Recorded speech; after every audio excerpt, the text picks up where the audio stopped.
surprise.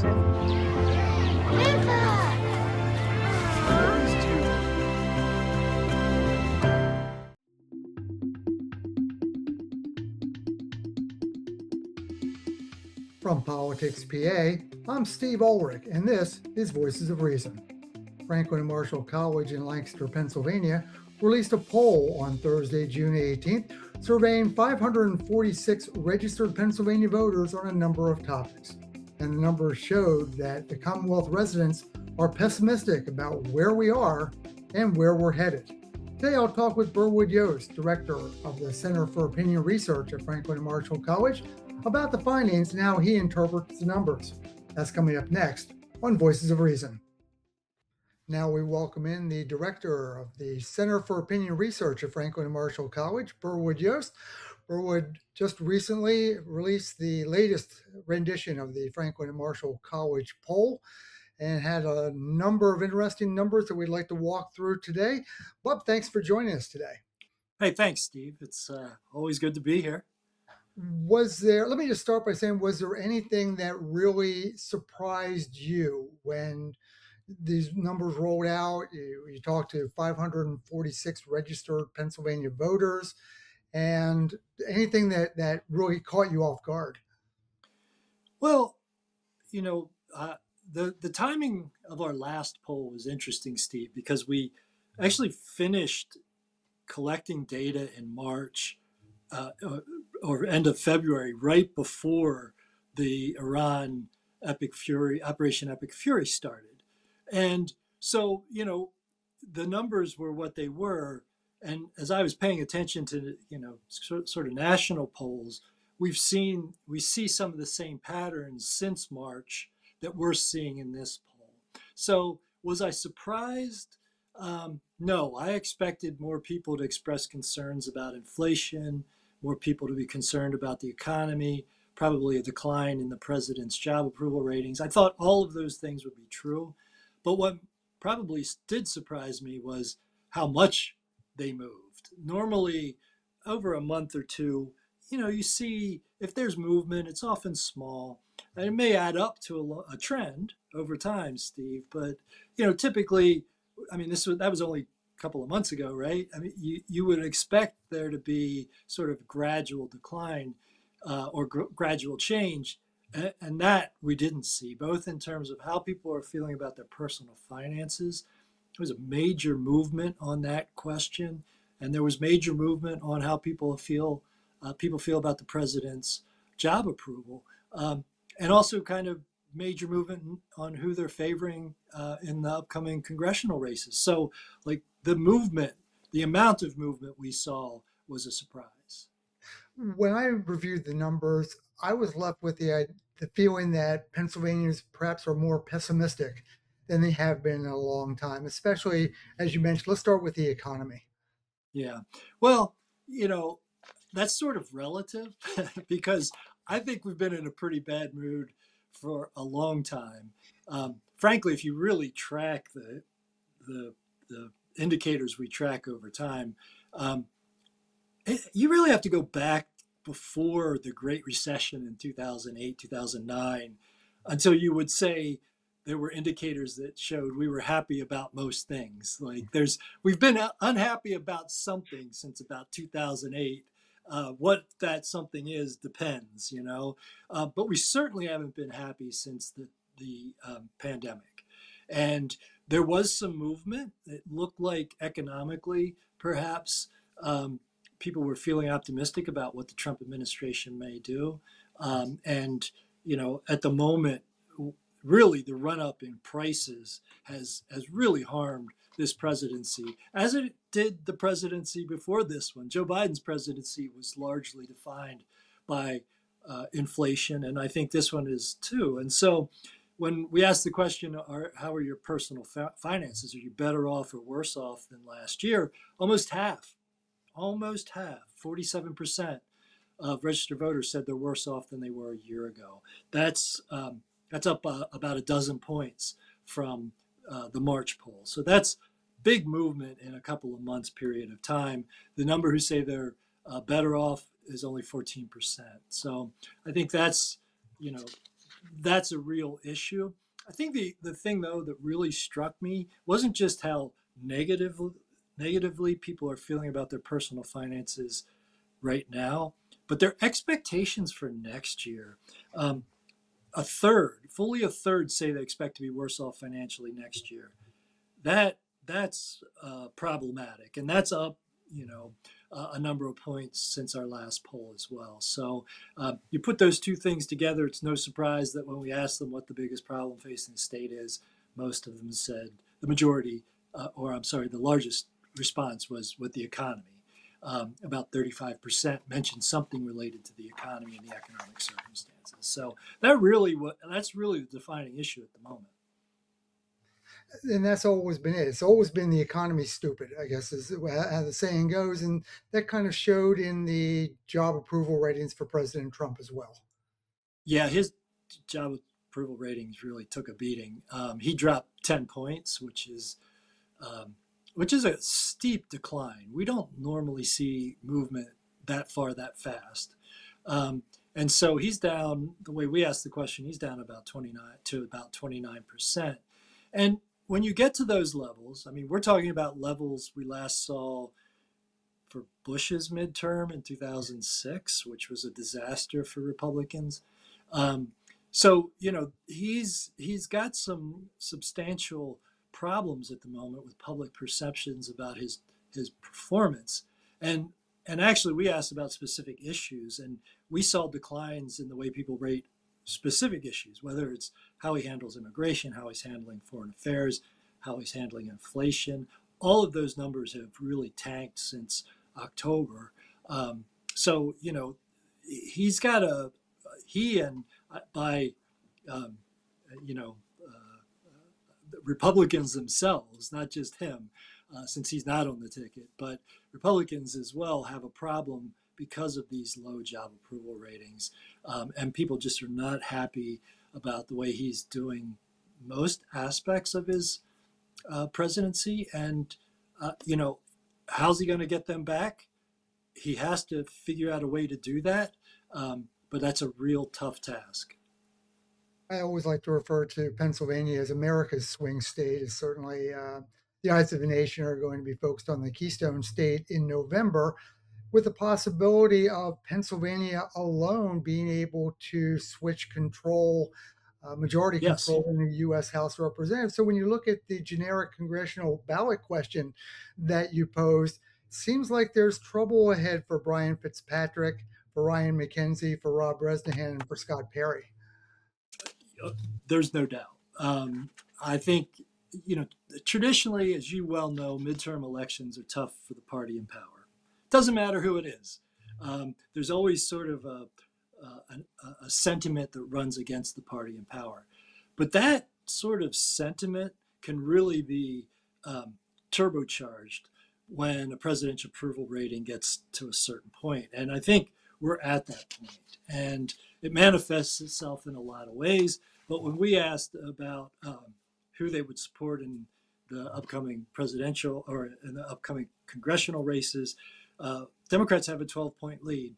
47% they prefer a Democratic candidate, 35% prefer a Republican candidate. And that's a move from where we were in March.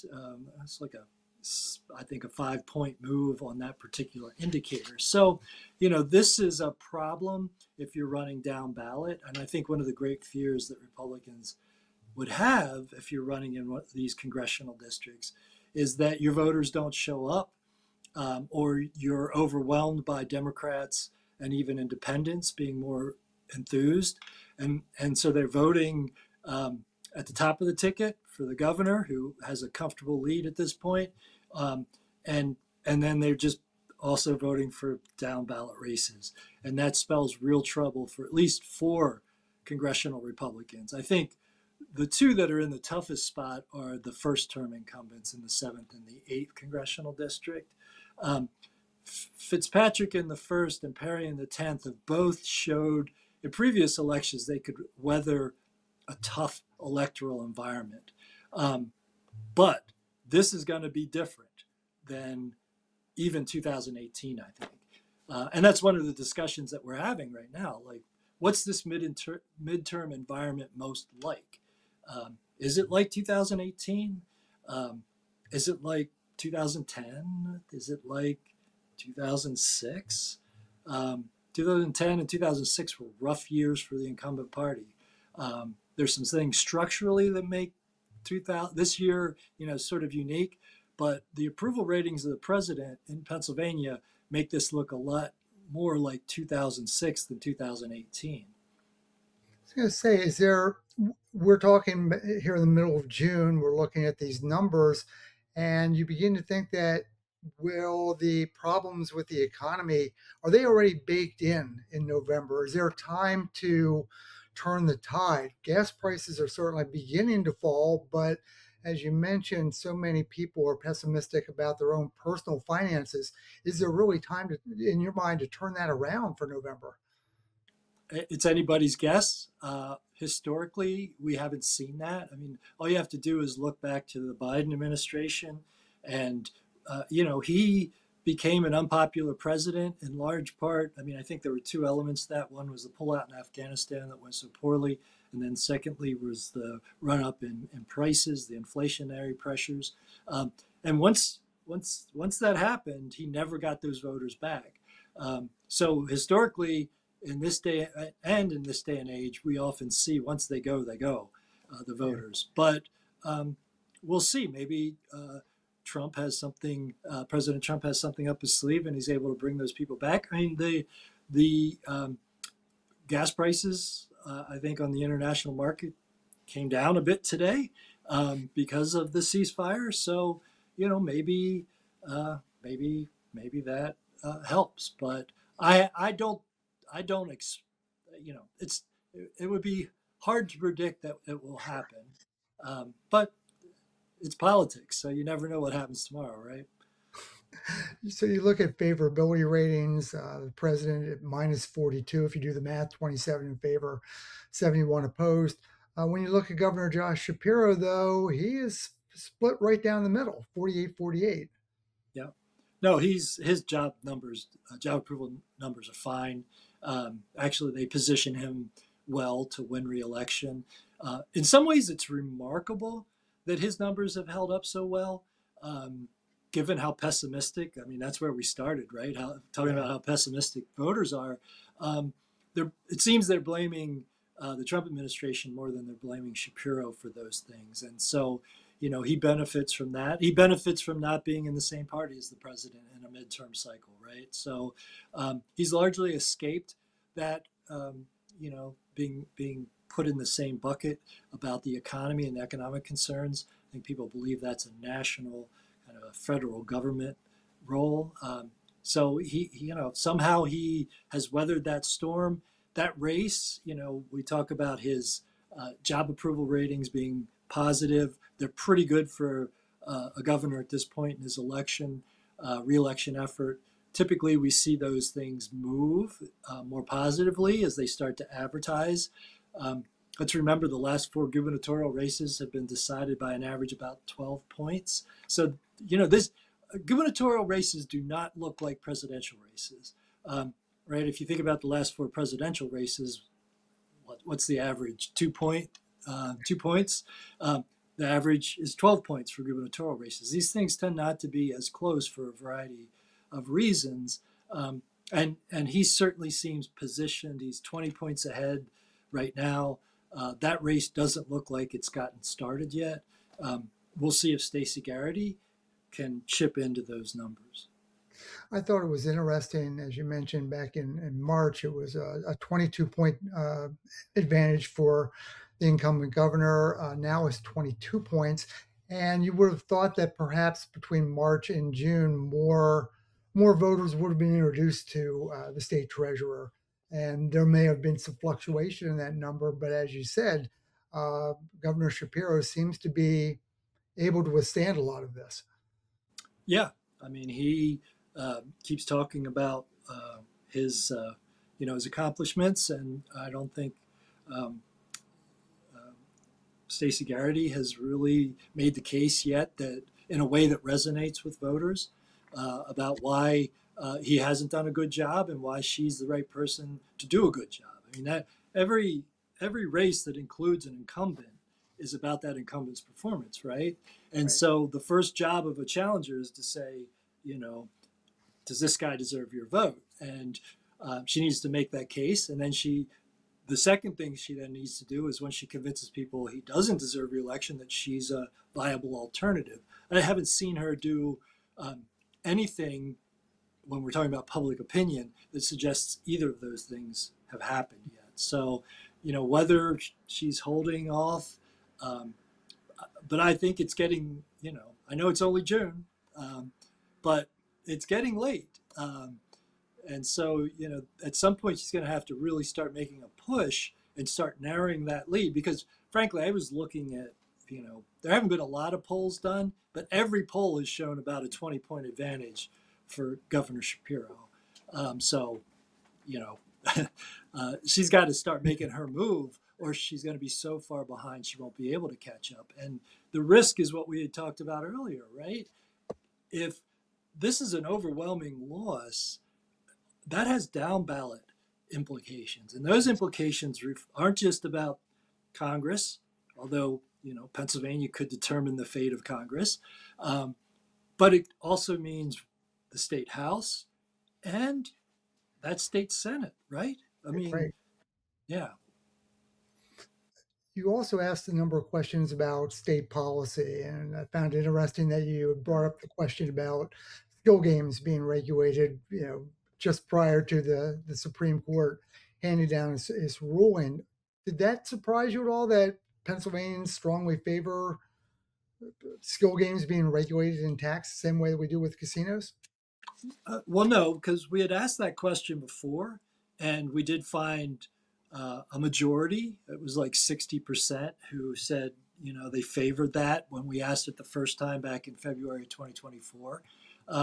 The number who supported has gone up because skill games has been in the news. So I sort of suspected that people would support it, and so that's a policy direction people are willing to take for sure. Um, I know there's been a lot of conversation about skill games, been fights in the legislature about it, but I think between the Supreme Court decision and what we're seeing with public opinion, and I think what we're hearing from the governor's interest, right, to push this. Um, I don't know, how much your viewers pay attention to state budget policy, but we've got a structural deficit in our state budget that we've got to fill, and this would help. It wouldn't fill it, but it would help. And so I'm curious to see what happens. I think it was.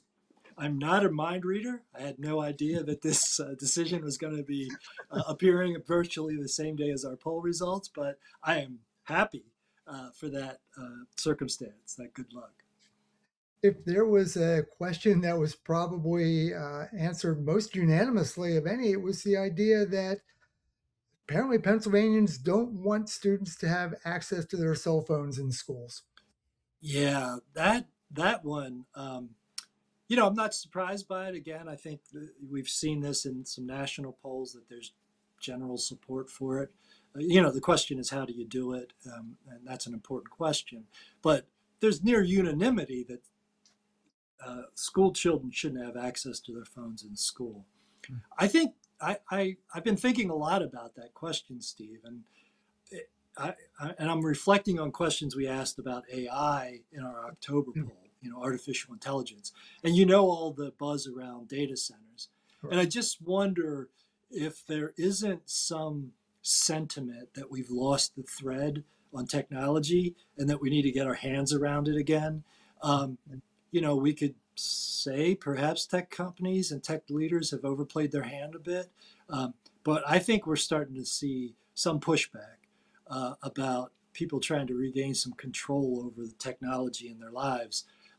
And this is a manifestation of that. There's more questions to ask about that. I'm speculating here, but it feels to me like, we had this new technology. We were all excited about it. Now we've seen what has happened as a result of it. And we're ready to have some regulation of these things and to make sure that we make better use of it. One of the things that I found that was pretty interesting and kind of tying it all together into one question for you. You asked about the primary source for news for those who responded, and 52% said they get their news from Fox News. So with all the talk right now about Republicans wanting to redistrict and reshape congressional seats, it doesn't seem to be that's what Pennsylvanians want. They say we want an independent commission to draw our districts, and we are very much opposed to redistricting in the middle of a decade. They are. So let me be clear about the news source thing. The main source of news is actually people just say the internet. It's 35%. There's about 20% who say cable TV is their source of news, and the majority of them tune into Fox. Okay, so it's not a big, it's not a majority of voters, but I think it's important to understand that voters do not like the mid-decade redistricting. They think it's basically unfair and it's partisan, and they don't like it. We've asked questions about having an independent commission redraw lines, district lines in this state. We've asked that a number of times. People are consistently in favor of having an independent commission. They do not like the fact that politicians are drawing the lines for partisan reasons. You see that show up in the questions that we ask. And I think people would welcome a change. Now, I've got to dig into that a little bit more because, there 19% of people say they favor that mid-decade redistricting. I got to figure out who they are because I'm curious, what on earth is their motivation? I also wanted to ask you, you traditionally ask questions about creating laws to regulate gun ownership and the legalization of abortion. It doesn't seem like those numbers are really changing one way or the other. It's pretty much staying steady from survey to survey. Am I off there? No, you're right. The numbers are consistent. I mean, we've seen some slow change over time. Like after the Dobbs decision, the support for keeping abortion legal went up. So we have seen minor changes over time, but for the most part, those stay pretty consistent. And most people believe that abortion should be legal in some form. Most people would favor some kinds of gun regulations just to, to protect public safety. But the devil's in the details about how you do both of those things. That's where I think the fights lie. So how exactly did the poll come together? What was the methodology that was used here? Yeah, it's the way we normally do our polls. We start by drawing a random sample of registered voters. Then we mail to all the people that we sample, and these voters represent registered voters across the state. Everybody gets a postcard saying, "Hey, you know what? We're doing this study. We'd love you to participate. If you want to participate, here's a way to do it. We give them an ID that represents them. They can log in and do it online. They can call us. We have a toll-free number, or they can wait, and our interviewers will call them. So there's lots of options. People can respond in the way that's most convenient, and that's how we do our work. And I think we talked about this once before. I know that I probably have been reached out to participate, but did not respond. That's pretty much the norm, though, right now, isn't it? It's become more and more difficult to reach people. It is becoming more difficult, but because of the way that we do this, starting with the postcard, doing follow-up phone calls, we actually do follow-up emails and text messaging as well. So we try to reach people through a variety of means, and that can help. Our response rates are a bit higher. They're not what they were 20 years ago, but they're higher than many other organizations. And so, the way we handle that is we have some sense from different data sources about what the electorate looks like. Pennsylvania, the Department of State keeps track of registered voters by age and by party and by part of the state. So we know roughly how many registered voters should be in Central PA. We know how many should be under 35. go down the list. We know how many should be Republican. And so at the end of the data collection period, we compare the data we have with the known distribution of those things, and make sure that they align. And if they don't, we do what are called weighting adjustments to make sure that we bring the age and the age and the partisanship and the regions into line with the distribution of registered voters. That helps us correct for some of those issues. And certainly, if you want to look at the breakdown, you can find the entire report at PoliticsPA.com. Bob, were there any other questions that I may have missed that you wanted to highlight?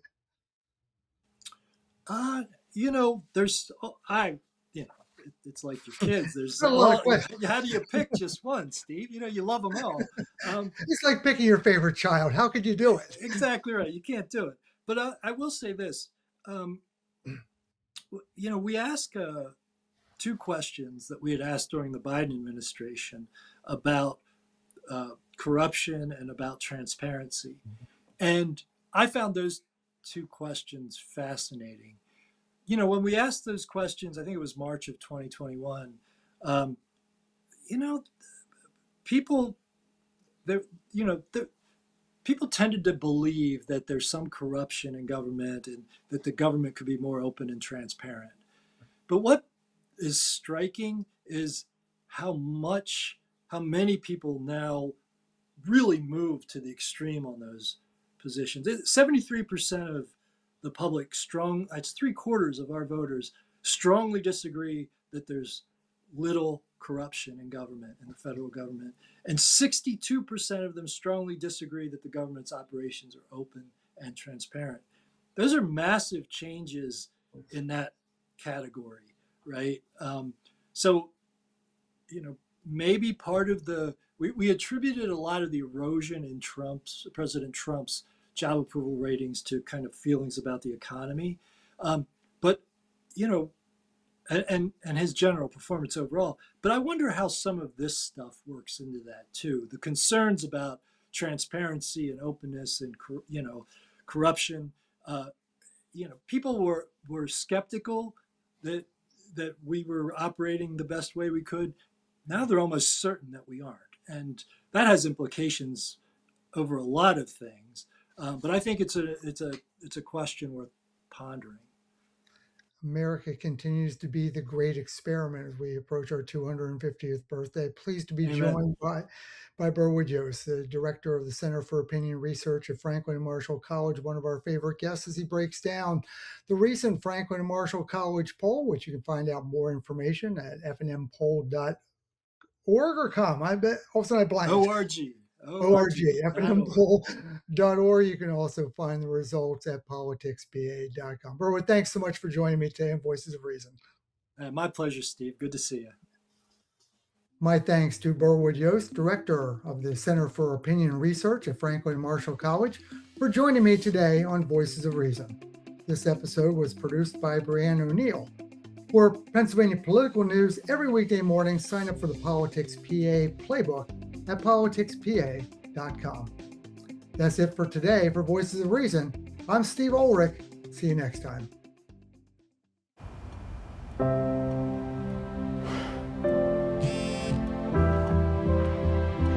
Surprise.